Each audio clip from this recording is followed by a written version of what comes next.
Sa palabuton nga Enero sang tuig 2024, nakaschedule ang pagpatigayon sang bidding para sa redevelopment sang Burgos Public Market. Kung basehan ang plano, sa tion nga matapos ang proyekto, magatindog ang isa ka matahom kag moderno nga merkado. Apang ang mga vendor, nagapangalang-alang. Sa pagsaylo sa ila sa temporaryo nga lokasyon, pila sa mga ini ang nagakahangawa nga mapierde, ang iba naman nagakabalaka nga madulaan sa negosyo. Ang ilang mga sentimiento, tutukan ta sang spotlight. Hi mga puso, welcome back. You're still watching GMA Regional TV Early Edition. Mga puso, ariho, apela sang aton mga manugbaligya vendors dira sa Burgos Public Market. Nga ipaiwayan na yung panibagong renovation project sa lugar. Bangod, una best ko no, wala pa ganing sukat isa katuig sa natapos ang masobra 50 milyones pesos yung renovation work sa merkado. Ang tutukan tas ng spotlight upod si Ma'am Thelma Aguilar, ang Vice President sa Burgos Market Vendors Association. Ma'am Thelma, may aga, happy Monday, how are you? Mayong aga gid sa tanan nga mga pumuluyo sang mga sambakulod. Preskang maulatanon sa likod mo no. Kumusta ang dalagan sa negosyo dira sa Burgos, ma'am? Okay gid, wala gid problema bisan pa nga kapigaduhon apan ang mga pumuluyo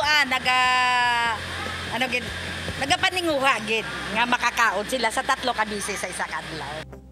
Mat-amat katibawas ako ng prutas kag makaruroton dira preska. Pero nga ka mga vendor nagapanghakroy, hindi bala merry ang aton 2023? So far nang halin sang pag-meeting namon dito sa NGC, wala pagid kami development sang amon ginaayo nga i-extend lang anay kay tungod nga hindi pagid man preparado ang mga vendors. Pero wala pagid sang response sang halin sa aton nga gobyerno kung ano ang plano gid nila sa amon. Multi-milyon ining bag-o nga merkado nga ipatukod dira sa Burgos. Moderno, may terminal, bagay sa imahe bilang super city nga ginaduso sa Bacolod City sa Burgos nga kalibutan. Nga abala hindi ang inyong grupo. Yes, correct. Wala gid problema sang ilang nga pagbago, no? Nang so far nakita gid namon very gid na kanami gid. But the question is nga hindi pa gid ready ang mga vendor sa pagsalhin dira. Kay daw kabag-o pa lang gid bala ini na kayo. Gingastuhan man ni Mayor Bing almost 50 million. Kag ginbaliwala lang. So mga 6 months or 7 months pa lang kami nakatiner dire. So do kanugon man bala tani aw. Namo na gani nga ginapangayo namon sa almost gidya sa mga vendors gidya gapangayo sang extension nga hindi lang anay sa subong kay wala pa kami naka-recover. Pero Ma'am Thelma, ariho, may sayluhan ka mo nga i-prepare, ipatukod, i-clear out, kag iidiyahan sa aton Bacolod LGU, dira lang mismo sa Kaiping, nga lote sa may Barangay 19, ginapangigiyahan sa Pamilya Lenson. LGU man kuno ang mabayad sa bulanan, milyones man kung di matigayo ng deal. Hindi ka mo da?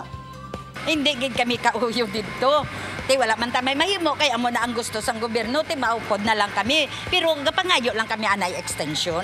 Nga makatipon kami. Ma'am Thelma, klarohon ta, extension, what do you mean by that? Ano na nga extension? 2 to 3 years. 2 to 3 years ang amon ginapangayo tani nga extension. Kabay nga binag-binag man sa aton mga pinalangga nga mga councilor kay para man sa amon man nga kaayon kay ginapangayo namon nga makatipon kami anay kapital naman dito sa Gwa.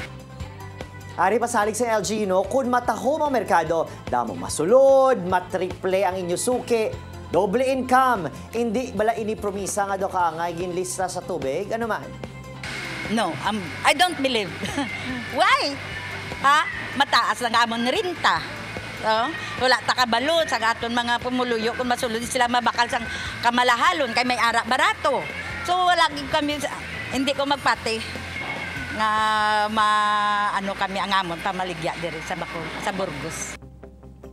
Si Ma'am Thelma, sports niya. Ari diretso nga pamangkot. Ang inyo bala pagpamalabag, wala man siya sa politika?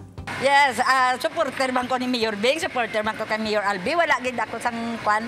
Wala man kami political kay konsino. Daya madaog kami magaupod man lang kami sa ila administrasyon. So ariho, anong panawagan naton sa aton LGU Bangod?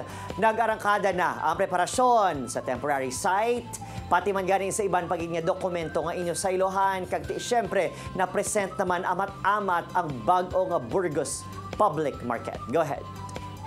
Sa gapanawagan ako sa akong pinalangga nga mayor nga gaayo kami bugos nga vendors dire sa Burgos Market nga kung pwede ma-extend lang anay ang mga proyekto pareho sa pagbag-o sang Burgos kahit hindi pa preparado ang mga vendors. Hingagawang ko lang kay Luni Subong, importante klaro. Ariho ha, you are not against modernization. Sakto? Yes, so correct. We are not against. Gusto man namon ang pagbago pero in a proper time, in a perfect time. Kay sa Subong wala pa kami nakatibawas gid. On a lighter note, sa tunga sa pagtilaw, mangin Merry pa ay ha ng inyo Christmas dira sa Burgos, Nanay Thelma. Amere gid kaya na si Jesus sa akon heart. Ngagaw tada pangumpra. Salamat gid ha for taking time. God bless you.